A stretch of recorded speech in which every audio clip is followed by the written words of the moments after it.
देखिए, फिलहाल उत्तर पश्चिमी राजस्थान के कुछ भागों में हीट वेव से सीवियर हीट वेव की परिस्थिति बनी हुई है।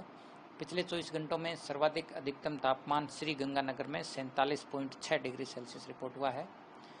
अगले 3 दिनों के दौरान बीकानेर संभाग के कुछ भागों और सीमावर्ती क्षेत्रों में ज़्यादातर स्थानों पर अधिकतम तापमान 45 से 48 डिग्री सेल्सियस के बीच रिकॉर्ड हो सकता है। खासकर गंगानगर, हनुमानगढ़, बीकानेर क्षेत्रों में अगले 3 दिनों के लिए मौसम विज्ञान केंद्र जयपुर की ओर से सीवियर हीट वेव और वार्म नाइट कंडीशन के लिए रेड अलर्ट जारी किया गया है।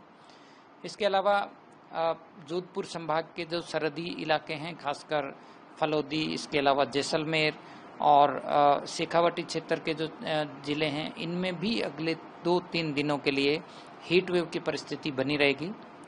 बात करें यदि बारिश और आंधी की, तो पूर्वी राजस्थान के कुछ भागों में, खासकर उदयपुर, कोटा संभाग में आंधी बारिश की गतिविधियां अगले 5-6 दिन जारी रहेंगी। वहीं जयपुर, भरतपुर और अजमेर संभाग के कुछ भागों में भी अगले 24 घंटों बाद, दोपहर बाद, शाम के समय थंडरस्टॉर्म, डस्ट स्टॉर्म और तेज हवाओं के साथ हल्की बूंदाबांदी कहीं कहीं हो सकती है।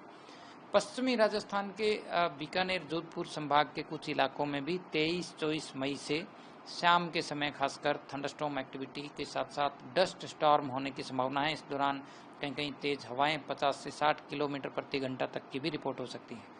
तो कुल मिलाकर अगले 3-4 दिनों तक हीट वेव और सीवियर हीट वेव की परिस्थिति उत्तर पश्चिमी और उत्तरी राजस्थान में जारी रहेगी। वहीं अगले 48 घंटों बाद राजस्थान के कुछ भागों में शाम के समय थंडरस्टॉर्म, डस्ट स्टॉर्म और हल्की बारिश की गतिविधियां भी शुरू होंगी और 25-26 मई के बाद आंधी बारिश के असर से 1 से 2 डिग्री तापमान में हल्की गिरावट होगी।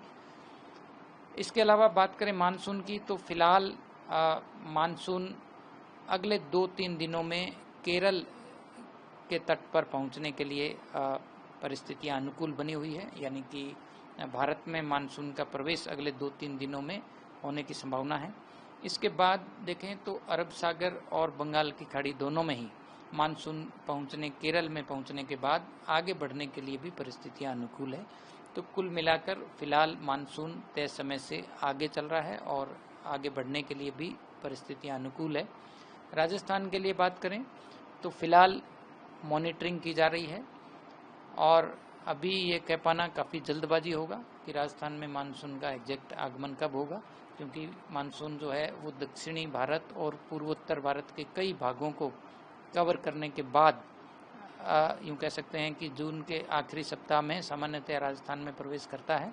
तो इस बार जो मानसून का आगाज़ है उस पर अभी बताने के लिए हम लोग मॉनिटरिंग कर रहे हैं और सही समय पर अपडेट करेंगे। अगर आप ये वीडियो YouTube पर देख रहे हैं तो हमारे चैनल को सब्सक्राइब करें और बेल आइकन को दबाना ना भूलें। अगर आप Facebook पर ये वीडियो देख रहे हैं तो हमारे पेज को लाइक करें।